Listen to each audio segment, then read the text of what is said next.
Hi everyone, the Simple Dad here.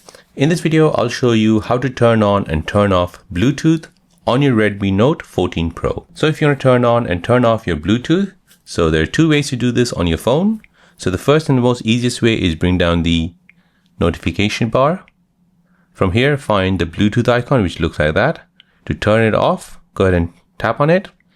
To turn it back on, go ahead and tap on this. Once it's lit, that means it's turned on. The second way of turning on and turning off Bluetooth is going into settings. Now from here, find Bluetooth. And here you can go ahead and toggle the switch to the left hand side, which will turn it off.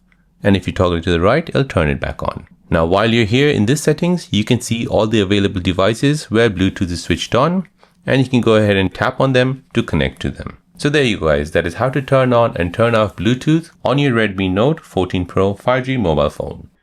If you're new on the channel and you want to find out more about your iPhone, your Android phone, or any other social media apps, then don't forget to subscribe to this channel to become a part of the Simple Dad community. Hit the like button if you find this video useful.